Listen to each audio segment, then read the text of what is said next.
When I was 11, I picked stocks. I had the whole wrong idea. I was interested in watching stocks, and I thought stocks were things that went up and down, and I charted them. I read books on technical analysis. I read Edwards and McGee. I think that was the classic then. Hundreds and hundreds of pages. And I read that whole thing over and over again. I read everything. And I thought the first 8 years, I thought the important thing was to predict what a stock would do and predict the stock market. And then I read Ben Graham, when I was 19 or 20. And I realized that I was doing it exactly the wrong way, but it didn't hurt that I had that background and everything. And I rejiggered my mind, and when I read the book, The Intelligent Investor, from that point, I never bought another stock. I bought businesses that happened to be publicly traded, but I became an owner of a business, and I did not care whether a stock went up or down the next day or the next week or the next month or the next year, and I didn't have any idea what it would do. I didn't know what the stock market would do, but I knew businesses. I'm a bright guy who's terribly interested in what he does. I've spent a lifetime doing it, and I've surrounded myself with people that bring out the best in me, and you don't need to be a genius in what I do. That's the good thing about it. If I went into physics and a whole lot of other subjects, I'd be an also-ran. But I am in a game that you probably need 120 points of IQ, But 170 doesn't do any better than 120. It may do worse, probably do worse, but you don't really need brains. What do you need? You need the right orientation.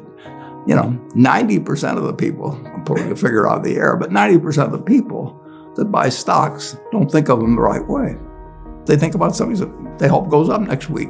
And they think about the market as something they hope goes up. And if it's down, they feel worse. I feel better. And you think about? I think about what the company's going to be worth 10 or 20 years from now. And I hope it goes down when I buy it, because I'll buy more. I try to keep my competitive spirit in a game where I can win. I do know this. When I want to do something, I always want to do it big. I put my whole net worth in City Service Preferred, $114.75. Right. And I've never, since that day, and March 11th, 1942, I have never had less than 80% of my money in American business. You can call them stocks. Or equities. But I see them as American business. I've owned a piece of American business, at least 80% at all times. I don't want to own anything else. I want to own a home and things my family wants and all that. But owning 5 homes doesn't mean anything to me, because I'm going to be happy in one home, and there's a certain amount of things that go wrong with everything. And if I got 2 homes, I know I've got more problems and I don't have more happiness. What brings you the happiness? What makes me happiest is what I'm doing. I enjoy 2 things about it. One, I know I'll win over time. That doesn't mean I'll beat everybody else or anything like that. But I'm in a game that's very, very, very easy if you have the right lessons in your mind about what you're buying. I'm not buying stocks. I'm buying pieces of overwhelmingly American business. And I'm happy when I'm doing it. I'm happier when stocks are going down, because I can buy more of them with the same amount of money.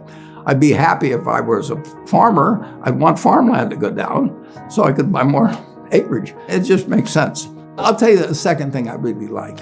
I like being trusted by people. I would rather do what I do with partners than do it sitting in a room myself, even though I might make more money that way. Let's pretend there is no stock market. Let's say I had to buy these privately, like you buy a farm privately, like you buy an apartment house privately. They're investments. So you're looking to say, what can I do with money I've saved to put it away so I feel good about getting it back later under any circumstances, but not necessarily on a given moment. But if I have a farm, it's going to take me a while. But people would be so much better if they actually didn't have a stock market in terms of buying businesses. United States economy, and it's very easy to look at the statistics on it. I mean, more people, a greater percentage of the American population is wealthy now, or having more income now than they've ever had. And if you look at whether Bank of America would give you their average deposit, I mean, you just look at the wealth. That doesn't mean everybody's wealthy, but it does mean relative to any other period of time. I mean, people have more money now. They get mortgages at lower rates than they've ever gotten. So if they want to buy a house or something, right today, you live in an environment where the bottom 2% in terms of income in the United States, the bottom 5%, and for sure the top 1%, all live better than John D. Rockefeller was living when I was 6 years old. John D. Rockefeller was the richest man in the world. And today, you can get better medicine, better education, better entertainment, better transportation. You can do everything better than he could.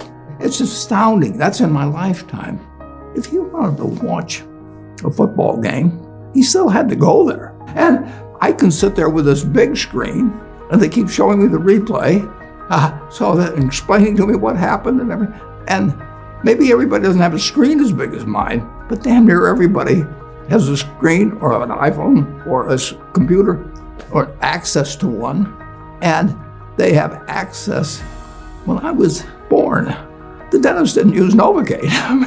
So there has been progress, obviously. Oh! And nowhere more than in the United States. There's no country that's done what our country's done. If you go back 3 of my lifetimes, you're looking at less than 1% of the world's population, closer to half of 1%, are sitting in this land.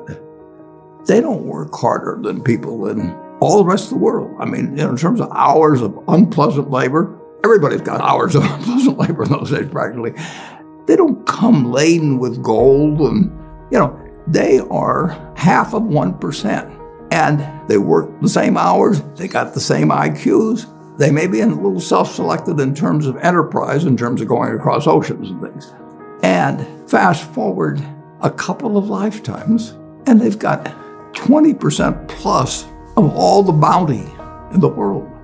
I mean, that is something that has worked like nothing. Just imagine that. If you've gone to anybody, Constitutional Congress, in 1789, if you go to any one of the representatives there, and you said, I want to tell you what this place is going to look like, in 3 more of your lifetimes, your great-great-grandchildren are going to be flying in the skies, they're going to be watching sports all over the world, they're going to be entertained, their medicine. They'd have hold you off to a lunatic society of what he's doing. He's getting 50 cars and he's getting a whole bunch of little claim checks. Just think of it. Everything, when Thomas Edison did all the things he did, he made some money, but we're using it. It belongs to us. If you take what an hour of labor delivered to you 100 years ago and what an hour of labor delivers to you now for you and your family, it's unbelievable. Capitalism doesn't say get rid of a referee and a government. We've got a government that can tell capitalism what to do. And they do, and that's just what they should do. And they do it in different ways at different times and all kinds of things. But it's claim checks on future output. That was, and the claim checks belong to me, so if I want to buy 50 super yachts, I can do it. But what does it mean to me? It can buy more things for other people that are useful to them. It's not evil.